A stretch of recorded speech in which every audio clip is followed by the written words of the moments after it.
کہ وہ کسی بشر کو سجدہ کرے، اور اگر کسی بشر کا بشر کو سجدہ کرنا جائز ہوتا تو میں بیوی کو حکم دیتا کہ وہ اپنے شوہر کو اس کی قدر و منزلت کی وجہ سے سجدہ کرے جو کہ اسے بیوی پر حاصل ہے۔ حدیث نمبر 707۔ صحیح مسلم میں حضرت جابر رضی اللہ تعالیٰ عنہ سے روایت ہے کہ حضرت ام مالک رضی اللہ تعالیٰ عنہما حضور نبی اکرم صلی اللہ علیہ وآلہ وسلم کی خدمت میں ایک چمڑے کے برتن میں گھی بھیجا کرتی تھیں۔ ان کے بیٹے آ کر ان سے سالن مانگتے، ان کے پاس کوئی چیز نہیں ہوتی تھی، تو جس چمڑے کے برتن میں وہ حضور نبی اکرم صلی اللہ علیہ وآلہ وسلم کے لیے گھی بھیجا کرتیں اس کا رخ کرتیں، اس میں انہیں گھی مل جاتا۔ ان کے گھر میں سالن کا مسئلہ اسی طرح حل ہوتا رہا، یہاں تک کہ انہوں نے ایک دن اس چمڑے کے برتن کو نچوڑ لیا۔ پھر وہ حضور نبی اکرم صلی اللہ علیہ وآلہ وسلم کی خدمت میں حاضر ہوئیں۔ آپ صلی اللہ علیہ وآلہ وسلم نے فرمایا، تم نے چمڑے کے برتن کو نچوڑ لیا؟ اس نے عرض کیا، ہاں یا رسول اللہ۔ آپ صلی اللہ علیہ وآلہ وسلم نے فرمایا، اگر تم اسے اسی طرح رہنے دیتی تو اس سے ہمیشہ گھی ملتا رہتا۔ حدیث نمبر 708۔ صحیح مسلم میں حضرت جابر رضی اللہ تعالیٰ عنہ روایت کرتے ہیں کہ ایک شخص نے حضور نبی اکرم صلی اللہ علیہ وآلہ وسلم کی خدمت اقدس میں حاضر ہو کر کچھ کھانا طلب کیا۔ آپ صلی اللہ علیہ وآلہ وسلم نے اسے نصف وسق 120 کلو گرام جو دے دیے۔ وہ شخص، اس کی بیوی اور ان دونوں کے ہاں آنے والے مہمان بھی ایک عرصہ تک وہی جو کھاتے رہے، یہاں تک کہ ایک دن اس نے وہ جو ماپ لیے۔ پھر وہ حضور نبی اکرم صلی اللہ علیہ وآلہ وسلم کی خدمت میں آیا تو آپ صلی اللہ علیہ وآلہ وسلم نے فرمایا، اگر تم اس کو نہ ماپتے تو تم وہ جو کھاتے رہتے اور وہ یوں ہی ہمیشہ باقی رہتے۔ حدیث نمبر 709۔ متفق علیہ روایت ہے، حضرت سعد بن ابی وقاص رضی اللہ تعالیٰ عنہ روایت کرتے ہیں کہ جنگ احد کے روز میں نے حضور نبی اکرم صلی اللہ علیہ وآلہ وسلم کے پاس دو ایسے حضرات کو دیکھا جو آپ صلی اللہ علیہ وآلہ وسلم کی جانب سے لڑ رہے تھے۔ انہوں نے سفید کپڑے پہنے ہوئے تھے، بڑی بہادری سے برسر پیکار تھے۔ میں نے انہیں اس سے پہلے دیکھا تھا نہ بعد میں، یعنی وہ جبرائیل و میکائیل علیہم السلام تھے۔ حدیث نمبر 710۔ صحیح مسلم میں حضرت انس بن مالک رضی اللہ تعالیٰ عنہ روایت کرتے ہیں کہ جب ہمیں ابو سفیان کے قافلے کی شام سے آنے کی خبر پہنچی تو حضور نبی اکرم صلی اللہ علیہ وآلہ وسلم نے صحابہ کرام سے مشورہ فرمایا۔ حضرت سعد بن عبادہ رضی اللہ تعالیٰ عنہ نے کھڑے ہو کر عرض کیا، یا رسول اللہ، اس ذات کی قسم جس کے قبضہ قدرت میں میری جان ہے، اگر آپ ہمیں سمندر میں گھوڑے ڈالنے کا حکم دیں تو ہم سمندر میں گھوڑے ڈال دیں گے۔ اگر آپ ہمیں برق الغمات پہاڑ سے گھوڑوں کے سینے ٹکرانے کا حکم دیں تو ہم ایسا بھی کریں گے۔ تب رسول اللہ صلی اللہ علیہ وآلہ وسلم نے لوگوں کو بلایا، لوگ آئے اور وادی بدر میں اترے۔ پھر حضور نبی اکرم صلی اللہ علیہ وآلہ وسلم نے فرمایا، یہ فلاں کافر کے گرنے کی جگہ ہے۔ آپ صلی اللہ علیہ وآلہ وسلم زمین پر اس جگہ اور کبھی اس جگہ اپنا دست اقدس رکھتے۔ حضرت انس رضی اللہ تعالیٰ عنہ فرماتے ہیں کہ پھر دوسرے دن دوران جنگ کوئی کافر حضور نبی اکرم صلی اللہ علیہ وآلہ وسلم کی بتائی ہوئی جگہ سے ذرا برابر بھی ادھر ادھر نہیں مرا۔ حدیث نمبر 711۔ صحیح مسلم میں حضرت جابر رضی اللہ تعالیٰ عنہ روایت کرتے ہیں کہ ہم حضور نبی اکرم صلی اللہ علیہ وآلہ وسلم کے ساتھ ایک غزوہ کے سفر پر روانہ ہوئے، یہاں تک کہ ہم ایک کشادہ وادی میں پہنچے۔ حضور نبی اکرم صلی اللہ علیہ وآلہ وسلم رفع حاجت کے لیے تشریف لے گئے۔ میں پانی وغیرہ لے کر آپ صلی اللہ علیہ وآلہ وسلم کے پیچھے گیا۔ حضور نبی اکرم صلی اللہ علیہ وآلہ وسلم نے ارد گرد دیکھا، لیکن آپ صلی اللہ علیہ وآلہ وسلم کو پردہ کے لیے کوئی چیز نظر نہ آئی۔ وادی کے کنارے دو درخت تھے، حضور نبی اکرم صلی اللہ علیہ وآلہ وسلم ان میں سے ایک درخت کے پاس گئے۔ آپ صلی اللہ علیہ وآلہ وسلم نے اس کی شاخوں میں سے ایک شاخ پکڑی اور فرمایا، اللہ تعالیٰ کے حکم سے میری اطاعت کرو۔ وہ درخت اس اونٹ کی طرح آپ صلی اللہ علیہ وآلہ وسلم کا فرما بردار ہو گیا جس کی ناک میں نکیل ہو اور وہ اپنے ہانکنے والے کے تابع ہوتا ہے۔ پھر آپ صلی اللہ علیہ وآلہ وسلم دوسرے درخت کے پاس گئے اور اس کی شاخوں میں سے ایک شاخ پکڑ کر فرمایا، اللہ کے اذن سے میری اطاعت کر۔ وہ درخت بھی پہلے درخت کی طرح آپ صلی اللہ علیہ وآلہ وسلم کے تابع ہو گیا، یہاں تک کہ جب آپ صلی اللہ علیہ وآلہ وسلم دونوں درختوں کے درمیان پہنچے تو آپ صلی اللہ علیہ وآلہ وسلم نے ان دونوں درختوں کو ملا دیا اور فرمایا، اللہ کے اذن سے جڑ جاؤ۔ سو وہ دونوں درخت جڑ گئے۔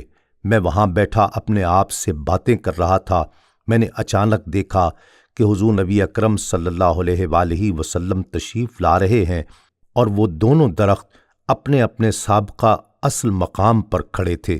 آپ صلی اللہ علیہ وآلہ وسلم نے فرمایا، اے جابر، تم نے وہ مقام دیکھا تھا جہاں میں کھڑا تھا؟ میں نے عرض کیا، جی یا رسول اللہ۔ فرمایا، ان دونوں درختوں کے پاس جاؤ اور ان میں سے ہر ایک کی ایک ایک شاخ کاٹ کر لاؤ، اور جب اس جگہ پہنچو جہاں میں کھڑا تھا تو ایک شاخ اپنی دائیں جانب اور ایک شاخ اپنی بائیں جانب ڈال دینا۔ حضرت جابر کہتے ہیں کہ میں نے کھڑے ہو کر ایک پتھر توڑا اور تیز کیا، پھر میں ان درختوں کے پاس گیا اور ہر ایک سے ایک شاخ توڑی، پھر میں انہیں گھسیٹ کر حضور نبی اکرم صلی اللہ علیہ وآلہ وسلم کے کھڑے ہونے کی جگہ لایا۔ اس جگہ ایک شاخ دائیں جانب اور ایک شاخ بائیں جانب ڈال دی، اور رسول اللہ صلی اللہ علیہ وآلہ وسلم کی خدمت میں حاضر ہو کر عرض کیا، یا رسول اللہ، میں نے آپ کے حکم پر عمل کر دیا ہے، مگر اس عمل کا سبب کیا ہے؟ آپ صلی اللہ علیہ وآلہ وسلم نے فرمایا، میں اس جگہ دو قبروں کے پاس سے گزرا جن میں قبر والوں کو عذاب ہو رہا تھا۔ میں نے چاہا کہ میری شفاعت کے سبب جب تک وہ شاخیں سرسبز و تازہ رہیں ان کے عذاب میں کمی رہے۔ حدیث نمبر 712۔ صحیح بخاری میں حضرت انس رضی اللہ تعالیٰ عنہ روایت فرماتے ہیں کہ حضور نبی اکرم صلی اللہ علیہ وآلہ وسلم نے حضرت زید، حضرت جعفر اور حضرت ابن رواحہ رضی اللہ تعالیٰ عنہم کے متعلق خبر آنے سے پہلے ہی ان کے شہید ہو جانے کے متعلق لوگوں کو بتا دیا تھا۔ چنانچہ آپ صلی اللہ علیہ وآلہ وسلم نے فرمایا، اب جھنڈا زید نے سنبھالا ہوا ہے لیکن وہ شہید ہو گئے، اب جعفر نے جھنڈا سنبھال لیا ہے اور وہ بھی شہید ہو گئے، اب ابن رواحہ نے جھنڈا سنبھالا ہے اور وہ بھی جام شہادت نوش کر گئے۔ یہ فرماتے ہوئے آپ صلی اللہ علیہ وآلہ وسلم کی چشمان مبارک اشک بار تھیں۔ پھر فرمایا، یہاں تک کہ اب اللہ کی تلواروں میں سے ایک تلوار حضرت خالد بن ولید نے جھنڈا سنبھال لیا ہے اور اس کے ہاتھوں اللہ تعالیٰ نے کافروں پر فتح عطا فرمائی۔ حدیث نمبر 713۔ صحیح مسلم میں حضرت انس بن مالک رضی اللہ تعالیٰ عنہ ایک طویل روایت میں بیان کرتے ہیں کہ ایک آدمی جو حضور نبی اکرم صلی اللہ علیہ وآلہ وسلم کے لیے کتابت کیا کرتا تھا، وہ اسلام سے مرتد ہو گیا اور مشرکوں سے جا کر مل گیا اور کہنے لگا، میں تم میں سب سے زیادہ محمد مصطفیٰ کو جاننے والا ہوں، میں ان کے لیے جو چاہتا تھا لکھتا تھا۔ سو وہ شخص جب مر گیا تو حضور نبی اکرم صلی اللہ علیہ وآلہ وسلم نے فرمایا، اسے زمین قبول نہیں کرے گی۔ حضرت انس رضی اللہ تعالیٰ عنہ فرماتے ہیں کہ انہیں حضرت ابو طلحہ رضی اللہ تعالیٰ عنہ نے بتایا، وہ اس جگہ آئے جہاں وہ مرا تھا تو دیکھا اس کی لاش قبر سے باہر پڑی تھی۔ پوچھا، اس لاش کا کیا معاملہ ہے؟ لوگوں نے کہا، ہم نے اسے کئی بار دفن کیا مگر زمین نے اسے قبول نہیں کیا۔ حدیث نمبر 714۔ سنن ترمذی میں حضرت عبداللہ بن عباس رضی اللہ تعالی عنہما سے روایت ہے، وہ بیان کرتے ہیں کہ ایک اعرابی حضور نبی اکرم صلی اللہ علیہ وآلہ وسلم کی خدمت میں حاضر ہوا اور عرض کیا، مجھے کیسے علم ہوگا کہ آپ اللہ تعالیٰ کے نبی ہیں؟ آپ صلی اللہ علیہ وآلہ وسلم نے فرمایا، اگر میں کھجور کے اس درخت پر لگے ہوئے اس کے گچھے کو بلاؤں تو کیا تو گواہی دے گا کہ میں اللہ تعالیٰ کا رسول ہوں؟ پھر آپ صلی اللہ علیہ وآلہ وسلم نے اسے بلایا تو وہ درخت سے اترنے لگا، یہاں تک کہ حضور نبی اکرم صلی اللہ علیہ وآلہ وسلم کے قدموں میں آ گرا۔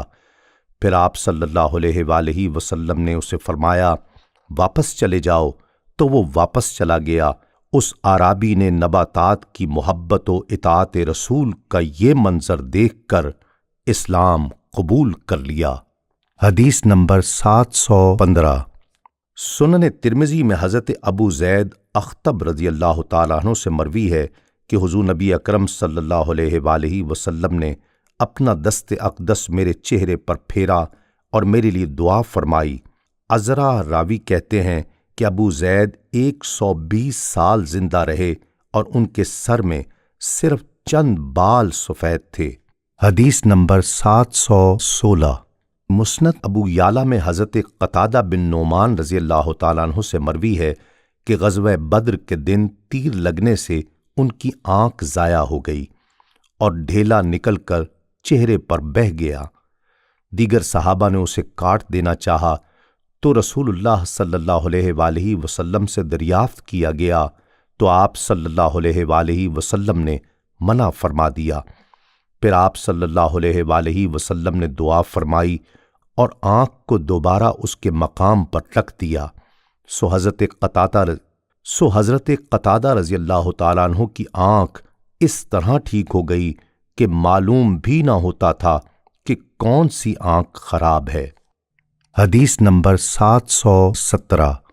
صحیح بخاری میں حضرت براء بن عازب رضی اللہ تعالیٰ عنہ سے روایت ہے کہ حضور نبی اکرم صلی اللہ علیہ وآلہ وسلم نے ابو رافع یہودی کی سرکوبی کے لیے اس طرف چند انصاری مردوں کو بھیجا اور حضرت عبداللہ بن عتیق کو ان پر امیر مقرر کیا۔ ابو رافع آپ صلی اللہ علیہ وآلہ وسلم کو تکلیف پہنچاتا تھا اور آپ صلی اللہ علیہ وآلہ وسلم کے دین کے خلاف کفار کی مدد کرتا تھا اور سرزمین حجاز میں اپنے قلعے میں رہتا تھا۔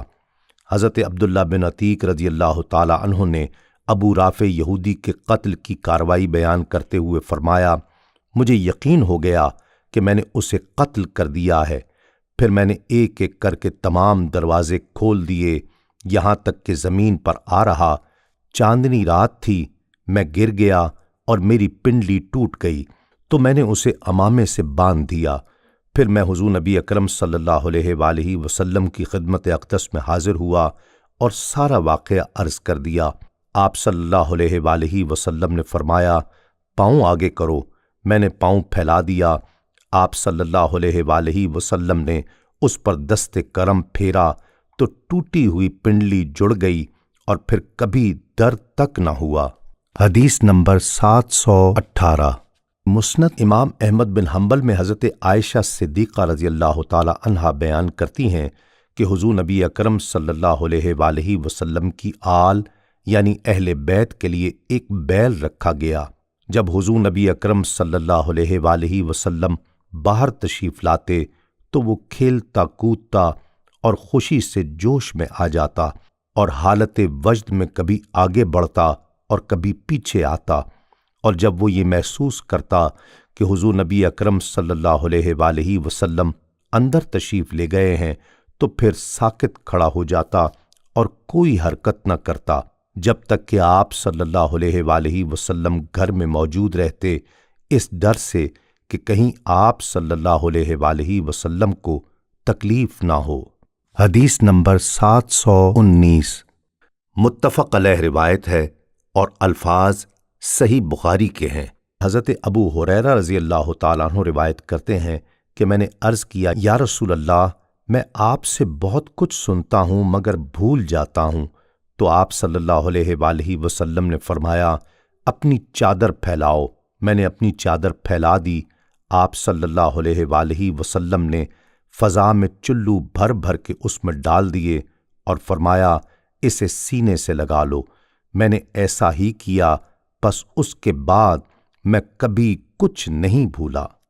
حدیث نمبر 720۔ سنن ابو داؤد میں حضرت جابر بن عبداللہ رضی اللہ تعالی عنہما سے روایت ہے کہ اہل خیبر میں سے ایک یہودی عورت نے بکری کے بھنے ہوئے گوشت میں زہر ملایا، پھر وہ زہر آلود گوشت رسول اللہ صلی اللہ علیہ وآلہ وسلم کی خدمت میں بطور تحفہ پیش کر دیا، سو رسول اللہ صلی اللہ علیہ وآلہ وسلم نے اس کی دستی ران لی اور اس سے کھانے لگے، اور چند دیگر صحابہ بھی کھانے لگے۔ اسی وقت رسول اللہ صلی اللہ علیہ وآلہ وسلم نے ان سے فرمایا، اپنے ہاتھ کھانے سے روک لو، اور آپ صلی اللہ علیہ وآلہ وسلم نے اس عورت کی طرف ایک آدمی کو بھیجا جو اسے بلا کر لایا۔ آپ صلی اللہ علیہ وآلہ وسلم نے پوچھا، کیا تم نے اس گوشت میں زہر ملایا ہے؟ یہودی عورت نے کہا، آپ کو کس نے بتایا؟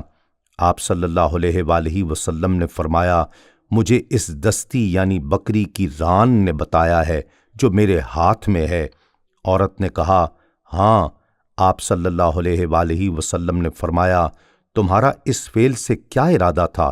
اس نے کہا، میں نے سوچا اگر آپ نبی ہیں تو زہر ہرگز آپ کو کوئی نقصان نہیں دے گا، اور اگر نبی نہیں ہیں تو ہمیں آپ سے نجات مل جائے گی۔ رسول اللہ صلی اللہ علیہ وآلہ وسلم نے اسے معاف فرما دیا اور کوئی سزا نہیں دی۔ حدیث نمبر 721۔ مسند امام احمد بن حنبل میں حضرت ابو زید انصاری رضی اللہ تعالیٰ عنہ روایت کرتے ہیں کہ حضور نبی اکرم صلی اللہ علیہ وآلہ وسلم نے مجھے فرمایا، میرے قریب ہو جاؤ، پھر میرے سر اور داڑھی پر اپنا دست مبارک پھیرا اور دعا فرمائی، الہی اسے زینت بخش اور اس کے حسن و جمال کو دوام عطا فرما۔ راوی کہتے ہیں کہ انہوں نے 100 سال سے زیادہ عمر پائی، لیکن ان کے سر اور داڑھی کے چند ہی بال سفید ہوئے تھے۔ ان کا چہرہ صاف اور روشن رہا، اور تا دم آخر ایک ذرہ بھر شکن بھی چہرے پر نمودار نہ ہوئی۔ باب نمبر 10، فصل نمبر 2، اولیاء اور صالحین کی کرامات کا بیان۔ حدیث نمبر 722۔ امام مالک روایت کرتے ہیں، حضور نبی اکرم صلی اللہ علیہ وآلہ وسلم کی زوجہ مبارکہ حضرت عائشہ صدیقہ رضی اللہ تعالی عنہا بیان کرتی ہیں کہ حضرت ابو بکر صدیق رضی اللہ تعالی عنہ نے غابہ نامی وادی میں انہیں کھجور کے چند درخت ہبہ کیے، جن میں سے 20 وسق کھجوریں آتی تھیں۔ جب حضرت ابو بکر صدیق رضی اللہ تعالیٰ عنہ کی وفات کا وقت قریب آیا تو انہوں نے فرمایا، اے میری پیاری بیٹی، ایسا دوسرا کوئی نہیں جس کا اپنے بعد غنی ہونا مجھے تم سے زیادہ پسند ہو، اور اپنے بعد مجھے کسی کی مفلسی تم سے زیادہ گراں نہیں۔ میں نے تمہیں کچھ درخت دیے تھے جن سے 20 وسق کھجوریں آتی تھیں، اگر تم نے ان پر قبضہ کیا ہوتا تو وہ تمہارے ہو جاتے۔ اب وہ میراث کا مال ہے، اور تمہارے 2 بھائی اور 2 بہنیں ہیں، سو سارے مال کو اللہ کی کتاب کے حکم کے مطابق تقسیم کر لینا۔ حضرت عائشہ رضی اللہ تعالی عنہا فرماتی ہیں، میں نے عرض کیا، ابا جان، مال خواہ کتنا ہی زیادہ ہوتا میں چھوڑ دیتی، لیکن میری بہن تو صرف حضرت اسماء رضی اللہ تعالی عنہا ہیں، دوسری کون ہے؟ حضرت ابو بکر رضی اللہ تعالی عنہ نے فرمایا، وہ بنت خارجہ کے پیٹ میں ہے، اور میرے خیال میں وہ لڑکی ہے۔ پھر انہوں نے ام کلثوم نامی بیٹی کو جنم دیا۔ حدیث نمبر 723۔ متفق علیہ روایت ہے، حضرت عبد الرحمن بن ابو بکر رضی اللہ تعالی عنہما سے ایک طویل واقعے میں مروی ہے کہ ایک مرتبہ حضرت ابو بکر صدیق رضی اللہ تعالی عنہ نے صحابہ کرام اصحاب صفہ کی دعوت کی، اور ان کے ساتھ آپ نے خود بھی کھانا کھایا اور دوسروں نے بھی۔ ہر لقمہ اٹھانے کے بعد کھانا پہلے سے بھی زیادہ بڑھ جاتا۔ سیدنا صدیق اکبر رضی اللہ تعالیٰ عنہ نے اپنی بیوی سے جو بنی فراس کے قبیلے سے تھیں فرمایا، اے ہمشیرہ بنی فراس، یہ کیا معاملہ ہے؟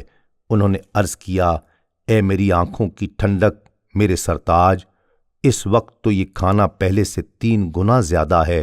چنانچہ ان سب صحابہ نے بھی خوب کھایا، اور حضور نبی اکرم صلی اللہ علیہ وآلہ وسلم کی خدمت اقدس میں بھی روانہ کیا۔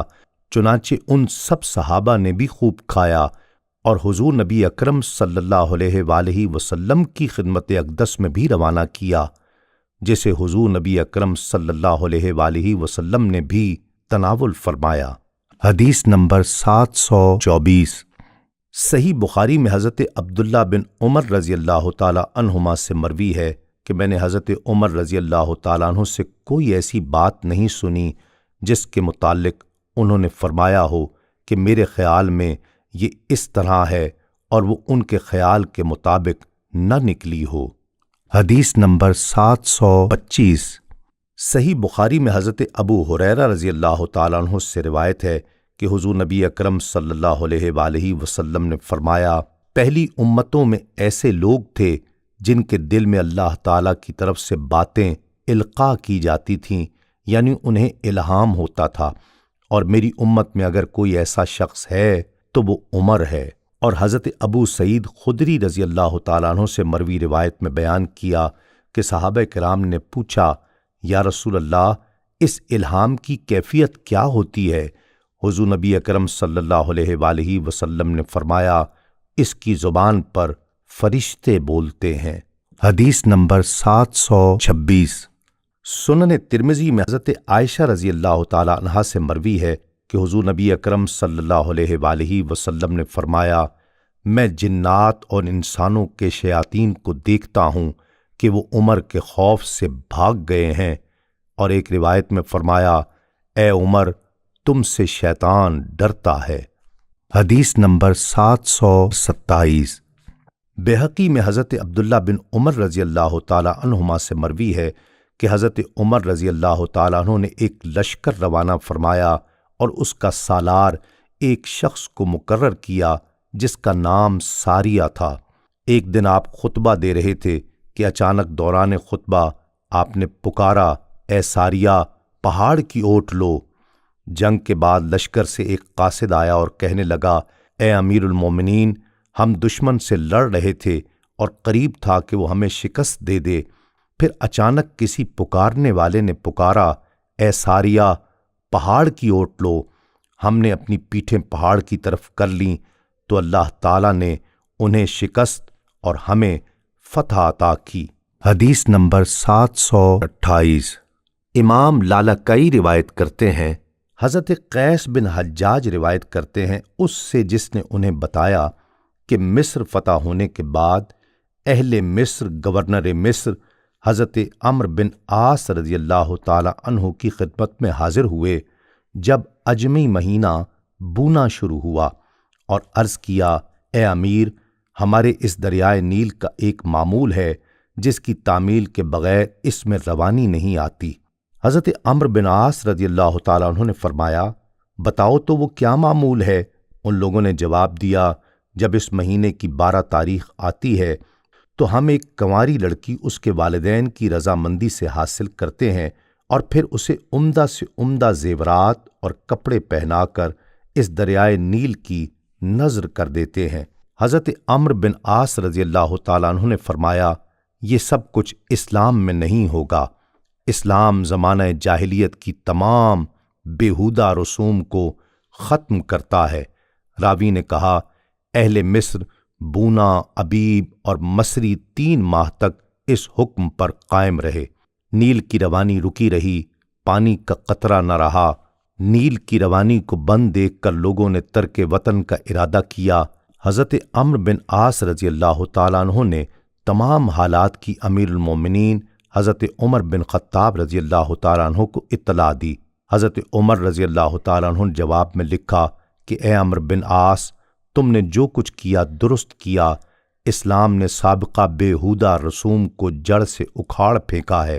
میں اپنے اس خط کے اندر ایک رقعہ بھیج رہا ہوں، اسے دریائے نیل میں ڈال دینا۔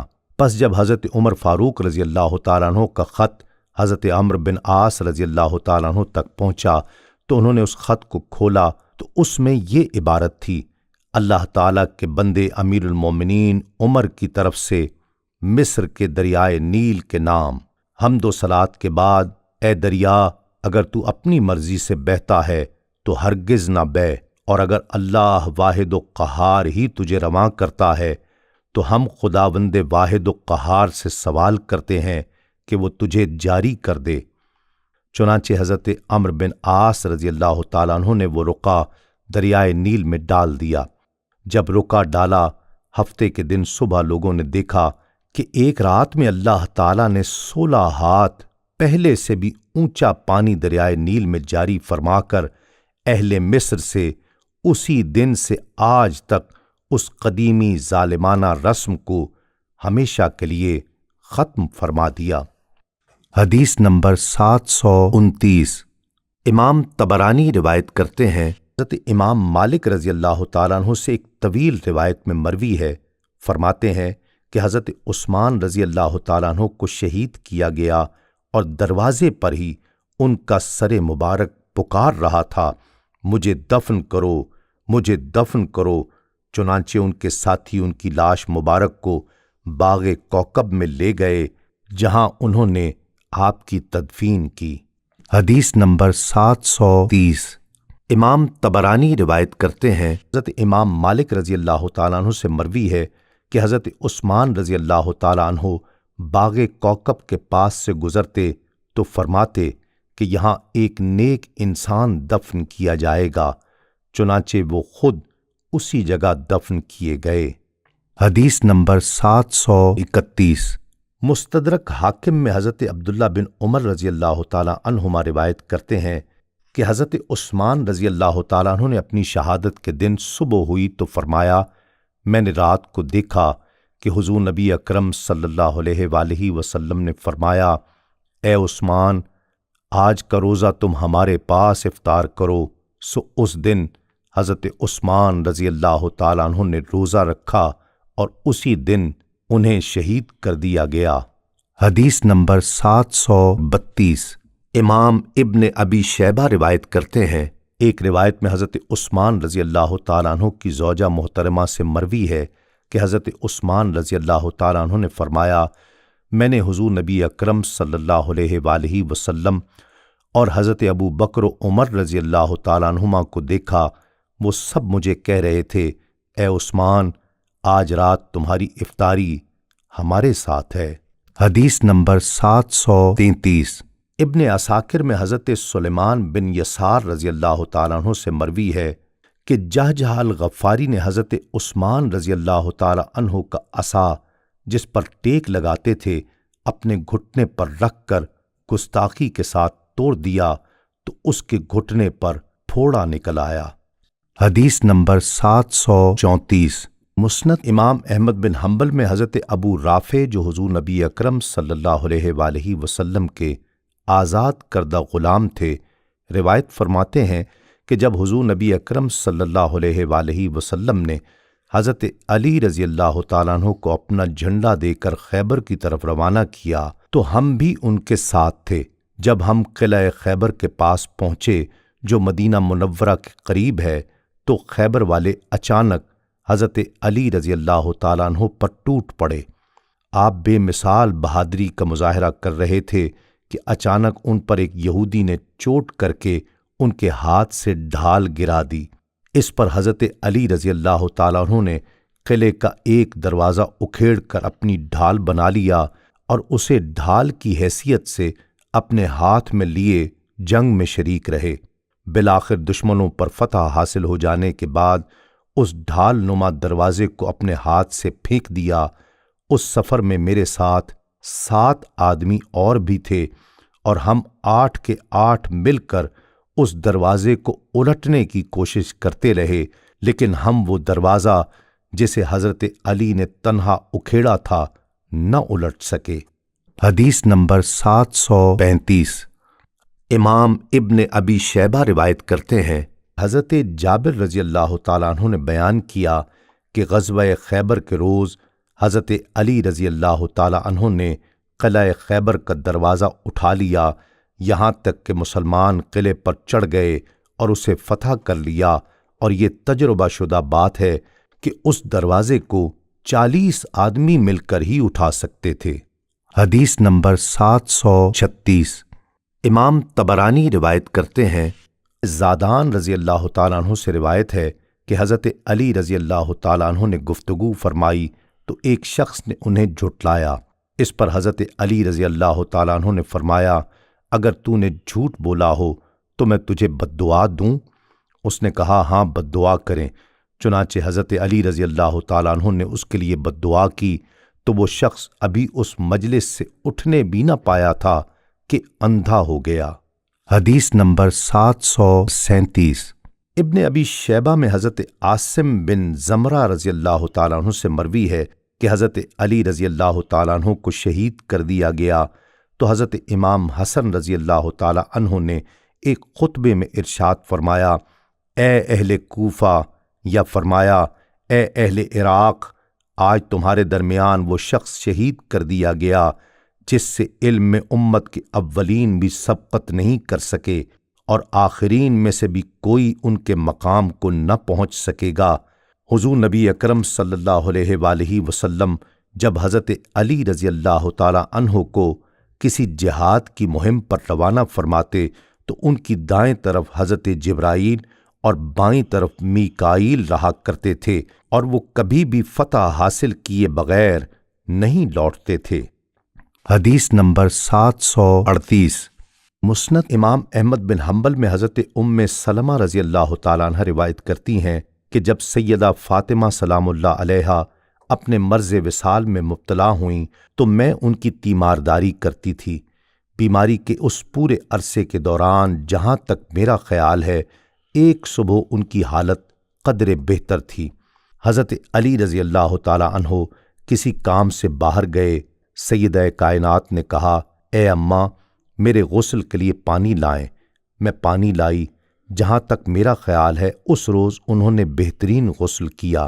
پھر بولیں اماں جی مجھے نیا لباس دیں۔ میں نے ایسا ہی کیا۔ پھر وہ قبلہ رخ ہو کر لیٹ گئیں، ہاتھ رخسار مبارک کے نیچے کر لیا۔ پھر فرمایا اماں جی اب میری وفات ہو جائے گی، میں غسل کر کے پاک ہو چکی ہوں، لہٰذا مجھے کوئی نہ کھولے۔ پس اسی جگہ ان کی وفات ہو گئی۔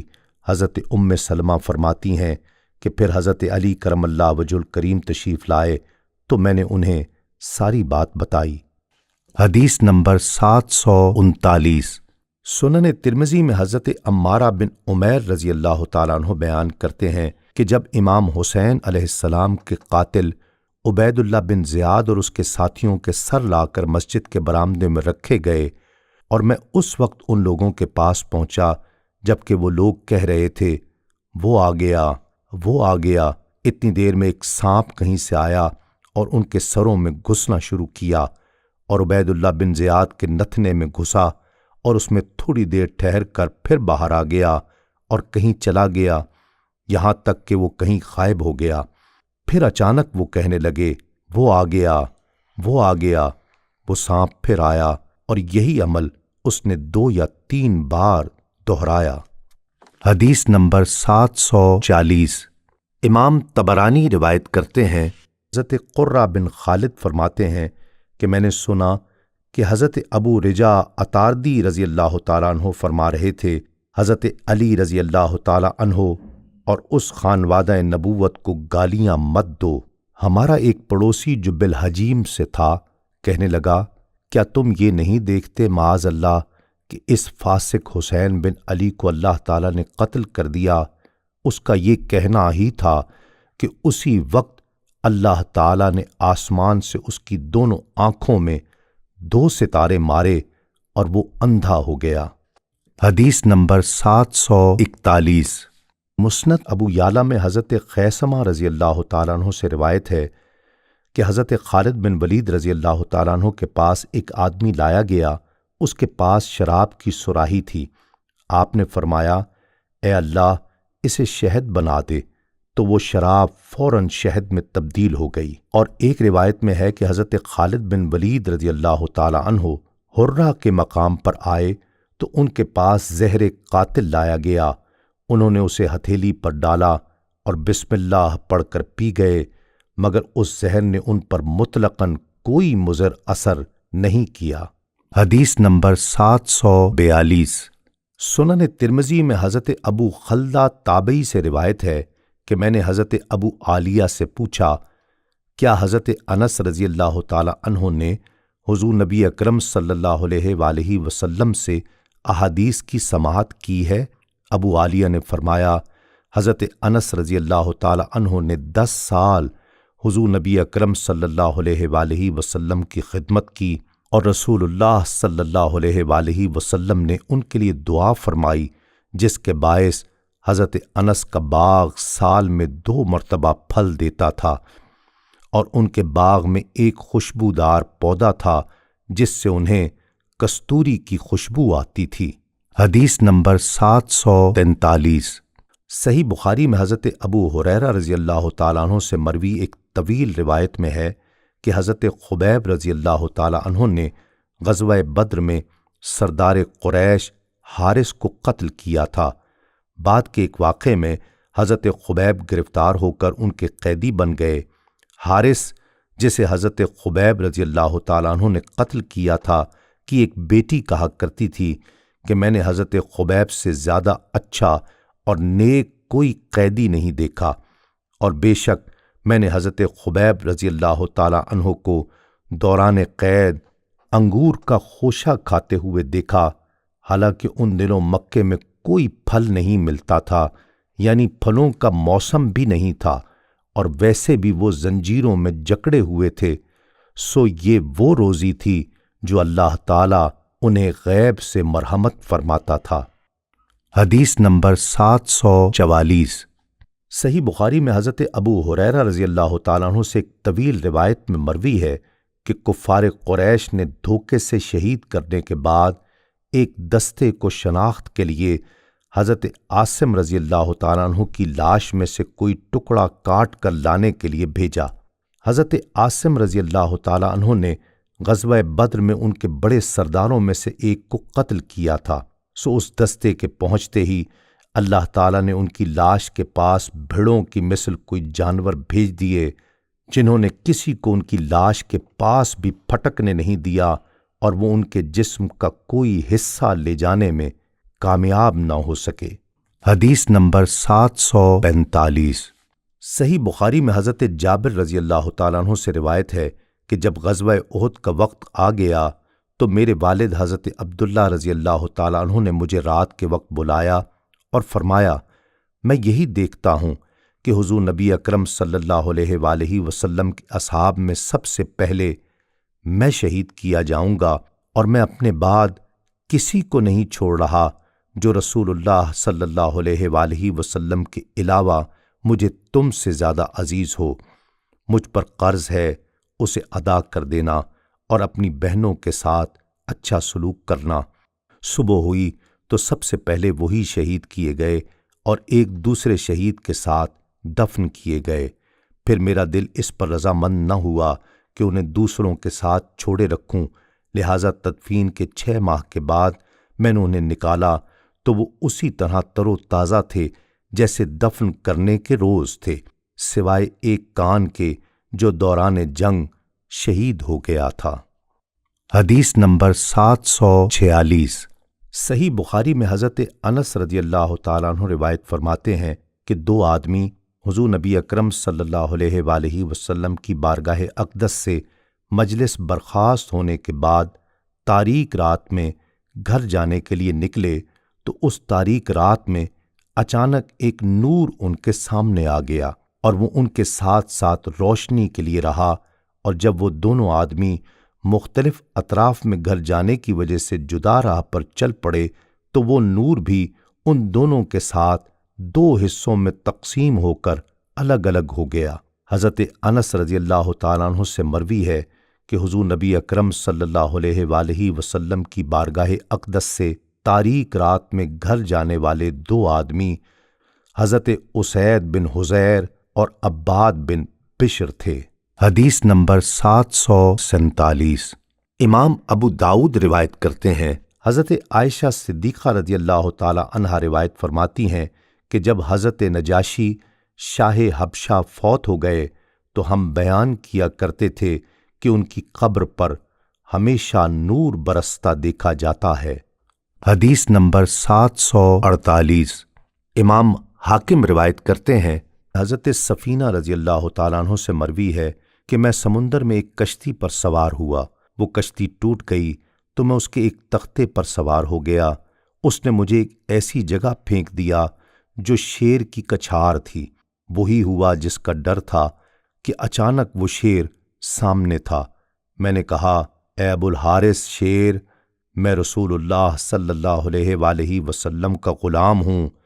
تو اس نے فوراً اپنا سر خم کر دیا اور اپنے کندھے سے مجھے اشارہ کیا، اور وہ اس وقت تک مجھے اشارہ اور رہنمائی کرتا رہا جب تک کہ اس نے مجھے صحیح راہ پر نہ ڈال دیا۔ پھر جب اس نے مجھے صحیح راہ پر ڈال دیا تو وہ دھیمی آواز میں غرغرایا، سو میں سمجھ گیا کہ وہ مجھے الوداع کہہ رہا ہے۔ حدیث نمبر 749۔ سنن نسائی میں حضرت عبداللہ بن عمر رضی اللہ تعالیٰ عنہ سے مروی ہے کہ حضور نبی اکرم صلی اللہ علیہ وآلہ وسلم نے حضرت سعد بن معاذ انصاری رضی اللہ تعالیٰ عنہ کے متعلق فرمایا، یہ وہ ہستی ہے جس کی وفات سے عرش بھی ہل گیا، آسمان کے دروازے کھول دیے گئے اور 70,000 فرشتے اس کے جنازے میں شریک ہوئے۔ ایک دفعہ قبر نے اسے دبایا، پھر کشادہ کر دی گئی۔ اور ایک روایت میں آپ صلی اللہ علیہ وآلہ وسلم نے فرمایا، تمام تعریفیں اللہ تعالیٰ کے لیے ہی ہیں۔ اگر کوئی قبر کے دبانے سے بچ سکتا تو سعد بن معاذ بھی ضرور اس کے دبانے سے بچ جاتے۔ مومنین و صالحین کے لیے قبر کا دبانا باعث راحت ہوتا ہے، جیسے ماں بچے کو گود میں لے کر محبت سے دباتی ہے۔ حدیث نمبر 750۔ سنن ترمذی میں حضرت عبداللہ بن عباس رضی اللہ تعالی عنہما روایت فرماتے ہیں کہ حضور نبی اکرم صلی اللہ علیہ وآلہ وسلم کے کسی صحابی نے ایک قبر پر خیمہ لگایا۔ انہیں معلوم نہ تھا کہ یہ قبر ہے۔ اچانک پتہ چلا کہ یہ قبر ہے اور اس کے اندر کوئی آدمی سورۃ الملک پڑھ رہا ہے۔ یہاں تک اس صحابی نے سنا کہ اس پڑھنے والے نے قبر کے اندر مکمل سورۃ الملک پڑھی۔ یہ سن کر وہ صحابی حضور نبی اکرم صلی اللہ علیہ وآلہ وسلم کی خدمت میں حاضر ہوئے اور عرض کیا، یا رسول اللہ، میں نے نادانستہ ایک قبر پر خیمہ لگایا اور مجھے یہ خیال نہیں تھا کہ یہ قبر ہے۔ اچانک سنا کہ ایک آدمی قبر میں سورۃ الملک پڑھ رہا ہے، یہاں تک کہ میں نے سنا اس نے مکمل سورۃ الملک پڑھی۔ حضور نبی اکرم صلی اللہ علیہ وآلہ وسلم نے فرمایا، یہ سورۃ الملک عذاب قبر کو روکنے والی ہے اور عذاب قبر سے نجات دینے والی ہے۔